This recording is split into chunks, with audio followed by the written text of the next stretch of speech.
Shalom, shalom, nous vous bénissons tous au nom de Jésus-Christ de l'éternité qui est descendu avec les enseignements de l'éternité, pouvant nous permettre de devenir des éternels et puis retourner à l'éternité. Nous allons parler, notre thème sur « Je monte vers mon Dieu et je monte vers mon Père ». C'est Jésus-Christ qui prédit, c'est lui qui fait cette déclaration. Il devait monter vers son Dieu et il devait aussi monter vers son Père, qui est l'Éternel. Lisons d'abord dans Jean chapitre 16, verset 16, la Bible dit ceci. Encore un peu de temps et vous me verrez plus, et puis encore un peu de temps vous me verrez parce que je vais au Père. Et lisons encore Jean chapitre 20, verset 17. Jésus étant ressuscité, Jésus lui dit à Marie, « Ne me touchez pas, car je ne suis pas encore monté vers mon Père, mais va trouver mes frères et dis-leur que je monte vers mon Père et votre Père, vers mon Dieu et votre Dieu. » Vous voyez ici, c'était une prédiction. Jésus-Christ, durant le règne de la première venue, pendant 1000 ans, il devait enseigner son enseignement spirituel du commencement, juger les premiers jugements, puisque le jugement dernier, c'était la part de l'enseignement de Dieu de la première venue qu'il devait enseigner, selon Apocalypse 20, verset 11.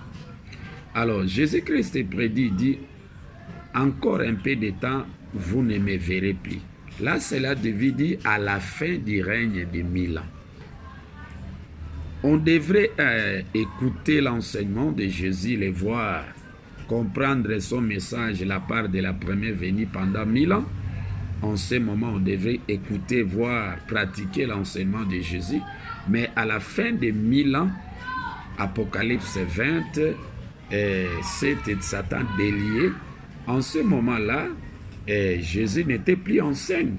Il devrait quitter l'enseigne et c'était le tour de son frère Dieu et Dieu devrait entrer en scène pour proclamer son enseignement spirituel du commencement nommé les jugements derniers de l'Apocalypse chapitre 20 verset 11.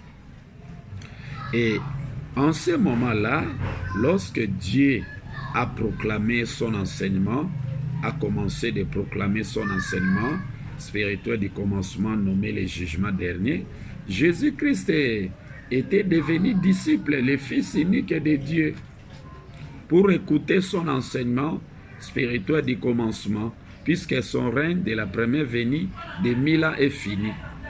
Et lorsque Jésus-Christ enseignait, Dieu était son disciple. Mais en ce moment-là, Dieu entre en scène, Jésus-Christ aussi devint le disciple de Dieu. Dieu était le Fils unique de Jésus, Jésus aussi devint le Fils unique de Dieu. C'est-à-dire que Dieu était disciple de Jésus pour écouter son enseignement spirituel du commencement. Jésus-Christ aussi devint disciple de Dieu pour écouter son enseignement spirituel du commencement. Et à la fin du règne de 1000 ans, on devrait plus voir Jésus écouter son message. C'était l'enseigne, c'était Dieu qui était en scène. Mais ce n'était pas fini. Jésus-Christ avait prédit, je monte vers mon Père, vers mon Dieu. Mais avant de monter vers son Père l'Éternel, Jésus-Christ étant devenu disciple pour écouter l'enseignement de Dieu, et le donner les jugements derniers, il devrait toujours continuer à demeurer disciple pour écouter l'enseignement de Dieu et même de l'éternité. Dieu a proclamé son enseignement spirituel du commencement, nommé jugement dernier, et il devrait continuer En ce moment-là, l'Éternel était avec Dieu. Il devait continuer pour introduire l'enseignement de l'éternité. Et là, Jésus-Christ devait monter. Il était toujours disciple, monter avec cet enseignement. Et Jésus-Christ étant ressuscité, Marie ne pouvait pas le toucher. Ressuscité avec l'enseignement de l'éternité que Dieu avait introduit. Alors Jésus-Christ était ressuscité, mais il n'avait pas de force, il n'avait pas de message. Il devrait entendre, à recevoir à sa part des mots, son message de l'éternité que l'Éternel devrait lui révéler. Et en ce moment-là, il allait avoir la force de descendre et puis enseigner Marie. Alors Marie voulait toucher l'enseignement, toucher Jésus lorsqu'il était disciple de Dieu pour écouter la part de l'enseignement de Dieu lorsque Dieu a introduit l'enseignement de l'éternité. Non, en ce moment-là, Jésus-Christ n'avait absolument rien. Et il devrait quitter cet enseignement de Dieu, de l'éternité qu'il a introduit pour s'élever davantage auprès de l'Éternel, son Père, son enseignant inspirateur, récupérer sa part de l'enseignement de l'éternité et avec cette force-là, descendre pour récupérer maintenant les Élis.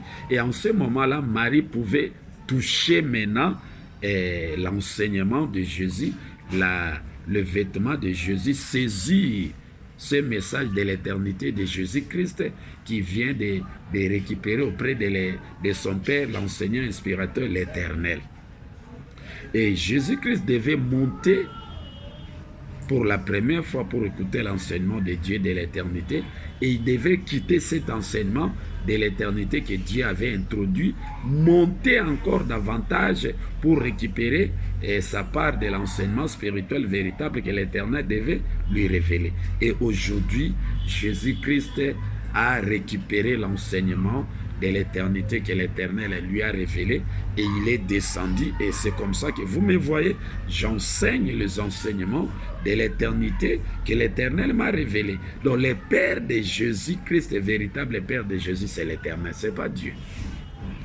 Dieu demeure le Fils de l'Éternel, Jésus-Christ aussi demeure le Fils de l'Éternel. L'Éternel a des fils, il a des épouses, il a des anges, Gabriel et Michaël. Gabriel c'est Christ, Michaël c'est Dieu, et il a des zoïns, et il y a des anges, Christ et Dieu. Donc, des pasteurs qui se prosternent, donc les deux zoïns qui se prosternent devant le Seigneur de toute la terre. Que l'Éternel vous bénisse et qu'il vous accorde la bénédiction davantage pour accéder à cet enseignement de l'éternité. Que l'Éternel vous bénisse.